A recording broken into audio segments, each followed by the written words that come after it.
भारत माता की तस्वीर देखकर किसी के सीने में आग लग जाए तो समझ लीजिए मामला वैचारिक मतभेद का नहीं, मानसिक दिवालियेपन का है।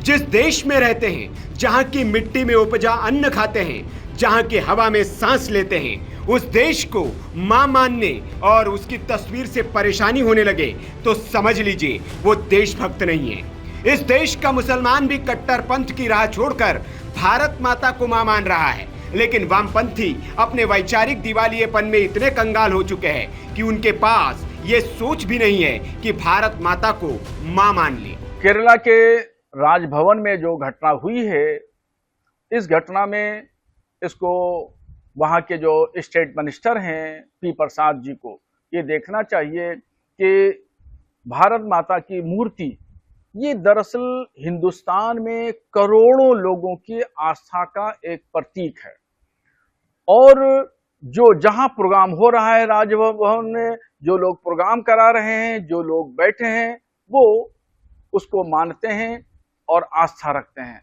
ऐसी कंडीशन में किसी भी शख्स का बायकॉट करना या वहां से मूर्ति हटवा देने की जिद करना, मैं समझता हूं कि ये गलत रिवायत को डालना है। इस मुस्लिम स्कॉलर से वामपंथियों को कुछ सीखना चाहिए।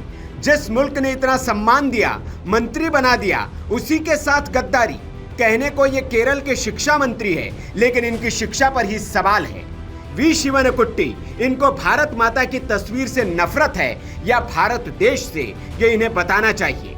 दरअसल इन्होंने एक सरकारी कार्यक्रम का इसलिए बहिष्कार कर दिया क्योंकि वहां पर भारत माता रखी थी और उसकी पूजा की जा रही थी। यह देश का अपमान ही नहीं, राष्ट्रद्रोह भी है। केरल के राज्यपाल राजेंद्र विश्वनाथ हार्लेकर की मौजूदगी में आयोजित एक सरकारी समारोह में भारत माता की तस्वीर रखी गई थी, जो किसी भी भारतीय के लिए गर्व का विषय होना चाहिए। लेकिन नहीं, वामपंथियों को माता शब्द से भी एलर्जी है अगर उसमें भारत जुड़ जाए। यह तस्वीर उस भारत माता की थी जिसकी गोद में खड़े होकर केरल के मंत्री राजनीति करते हैं, वेतन लेते हैं, सत्ता भोगते हैं और अब उन्हीं की तस्वीर से परेशानी। और शर्मनाक यह है कि यह पहला मामला नहीं है। सीपीआई सरकार में कृषि मंत्री पी प्रसाद ने भी कुछ दिन पहले इसी वजह से पर्यावरण दिवस का बहिष्कार किया था। राजनीति में मतभेद होना सामान्य बात है, लेकिन भारत माता के प्रतीकों से चिढ़ना, इसे आप क्या कहेंगे? राज्यपाल ने साफ कह दिया है कि भारत माता पर कोई समझौता नहीं होगा। जिसे आना है आए, जिसे नहीं आना है न आए।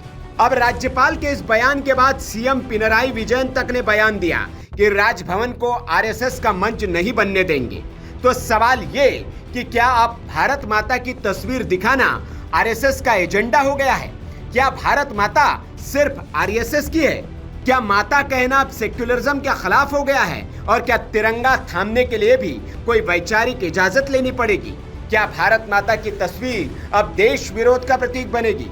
असल में ये भी जान लीजिए कि मामला है क्या। तो आपको बता दें कि वामपंथ का एजेंडा विचारधारा से आगे बढ़कर राष्ट्र विरोध की ओर मुड़ चुका है। जहां उन्हें तिरंगे से दिक्कत है, वंदे मातरम से दिक्कत है, सेना की जय से दिक्कत है, अब भारत माता की तस्वीर से भी दिक्कत होने लगी है। बड़ा सवाल ये कि क्या ऐसे लोग शिक्षा मंत्री बनने लायक हैं जो भारत माता को देखकर कार्यक्रम छोड़ दें? यह लड़ाई अब विचारों की नहीं, आत्मा की है। भारत माता सिर्फ एक तस्वीर नहीं, एक चेतना है। जिसे मिटाने की कोशिश कोई करे, उसे बेनकाब करना ही राष्ट्र धर्म है। Bureau report, VK news. VK news, राष्ट्र के नाम।